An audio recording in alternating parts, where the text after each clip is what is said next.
My Living Will, a father's story of loss and hope by John Trautwein, with a foreword by Joe Girardi. Chapter 21, 10, 10, 10. As these early days after continued, I was often asked about Will's demeanor during the days and weeks leading up to his death. My response was always the same. He seemed fine. I was haunted, however, by a good memory that I had had with him only a week before he died. In some ways, I consider it one of the most wonderful, and at the same time, the most disturbing memory of Will and me together. I now refer to it as 10-10-10. October 10th, 2010. Just 5 days before he died was a Sunday, a wonderful Sunday that I will remember the rest of my life. Will had a lacrosse game in Milton, about 30 minutes away, and Susie and I decided I'd drive him while she stayed with the other kids. It was not a very exciting game, and he really didn't do too much. He didn't get the ball very often at all. These games were only 2 20-minute halves with a running clock, so before I knew it, the game was over and basically nothing happened. I don't believe Will had any shots on goal or any special plays that stood out. Thus, it was kind of a nondescript outing. It would turn out to be his last time playing the sport he loved so much. As I found is quite common in sports, however, the true memories from that day have nothing to do with the game itself. As Will and I quietly made the long walk back to the car, he and I agreed that it was a boring game. I said something like, "No worries, Will, you'll have days like that." "Dad, can we go to KFC on the way home?" There was excitement in his voice, and I thought, good, he's forgotten about the game already. "Sure, buddy. You gonna get that double sandwich again?" "Oh, yeah," was his response in his very cocky way. The same way he would answer when I would ask him if the girls were after him. "Oh yeah, all the time." I loved when he did that. He was basically imitating me as far as I was concerned, trying to be cool and cocky, and it made me laugh. From the time we got in the car in the parking lot of the lacrosse game, through the drive-thru at KFC, and up until arriving at our home, I had the fabulous good fortune of being able to spend about 45 truly quality minutes with my son. We talked. We simply talked. It was probably the best conversation I ever had with him, which is a rather big statement when I think of it. "Dad, why doesn't Northwestern have a men's lacrosse team? The women's team is the best in the country for like the past 5 years. I don't get it." Will wanted to go to Northwestern, mainly because he had experienced a pure brainwashing from his dad, going back as long as he could remember. The brainwashing, however, was effective in that he saw how much I loved my college experience, and he heard and witnessed the stories and conversations I still had with my Northwestern buddies and teammates. Will was able to recognize how special that was. "Will, I think they have a club team, but to be honest, I really don't know. Maybe by the time you're ready to go there, they'll have one. A lot can happen in 4 years, especially with lacrosse growing like it is." "I hope so." As I turned into the KFC drive-thru, I mentioned that I would check in with my buddy Paul Stevens, the head baseball coach, and see what he knew. I ordered Will's double chicken sandwich, 2 pieces of chicken acting like bread with cheese between. I find it funny that I remember that, but I do because Will loved it. When we got to the window, the teenage girl taking my money noticed Will in the passenger seat with his lacrosse sweatshirt on. She asked, "Hey, you play lacrosse?" Will looked at her and shyly said, "Yeah." "Me too. Great game." Will nodded and said, "Yep." As we pulled away, I stared at Will with a fun smile. He looked up at me between bites and asked, "What?" I laughed. "Wilbur, you're going to have lots of ladies striking up conversations with you over the next few years." He gave another, "Oh yeah," type comment, and we both laughed. I told him about the Elvis song Flip, Flop, and Fly, which has a line at the end that reminded me of him. Something about having so many ladies that he won't know which way to jump. I tried to sing it to him in my best Elvis accent. We both laughed. He then turned and asked, "Dad, can I take guitar lessons?" "Will, really?" I responded immediately. "You're already better than the instructors. It would be a waste, don't you think?" I could not understand him needing to take guitar lessons. He was truly awesome at it. "Dad, no way. Those guys at Music Matters are awesome." "Will, I think you should take piano. To me, that's the instrument where all music comes from.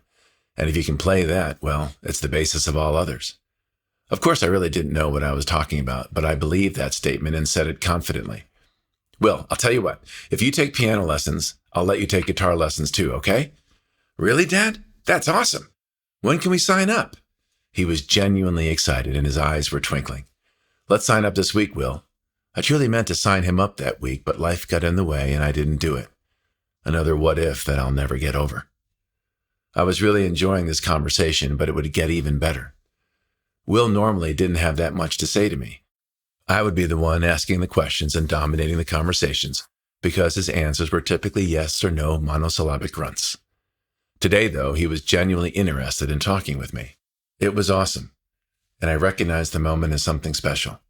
Dad, Will said now a bit more seriously, Northwestern has a good music school, doesn't it?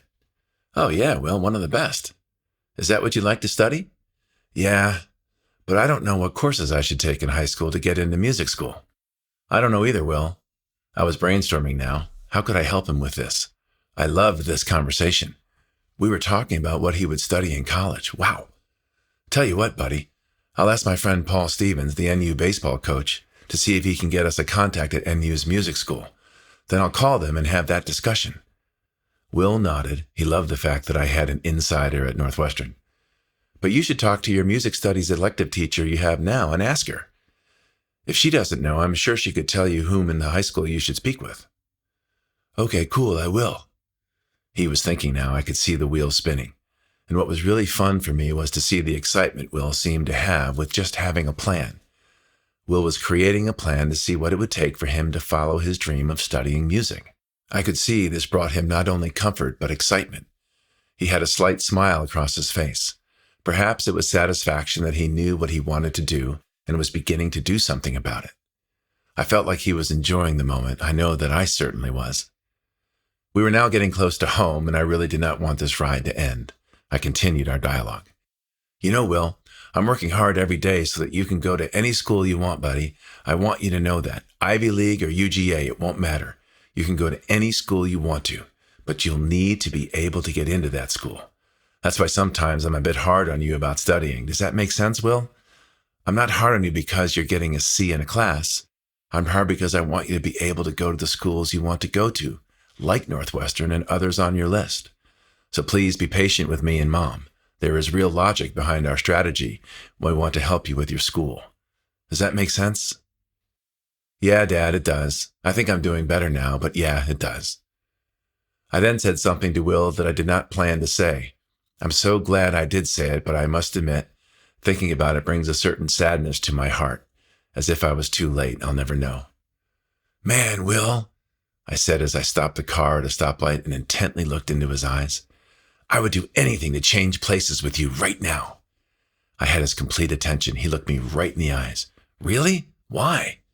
Because you can have it all, buddy. You have so much going for you, and you're about to embark on the most fun part of your life. You have so much fun ahead of you, Will, and I'm so excited about that. I truly believed every word I said, and he could see it in my eyes. I know he could. Will smiled at me and then turned and looked out the window. He was smiling, and it looked to me like he was really thinking about what I said. We pulled into the neighborhood, and I stopped the car again. He turned and looked at me, confused. Want to drive, Will? Really? Yeah. He had a huge smile, and his eyes had such a twinkle when he smiled. At that moment, I noticed how handsome he was. I thought, man, this was a great day, perhaps my best ever with him. It was all I could think about. I was so happy. For some reason, I thought, I can't wait to talk to my dad about this experience with Will. Yep, come on. You're getting your permit in like a week, so let's give it a shot, I excitedly said to Will. We got out of the car, walked around the front end, and high-fived as we passed. We both were laughing. Will drove home perfectly, while I watched him from the passenger seat. I was happy. I was thankful. Yeah, October 10, 2010. 10-10-10 was perhaps my best day with Will.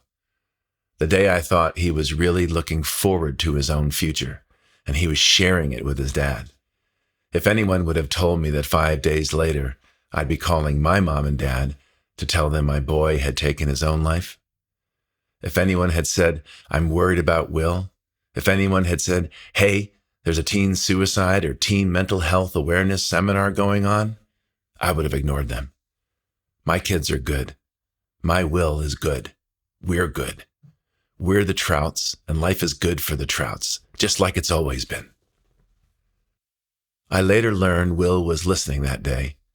Several weeks after his death, on his Facebook page, one of his friends posted a little short blurb. Will, do you remember that conversation we had about the piano the week you died? Well, I signed up for piano lessons because I want to learn the basics of music and go from there.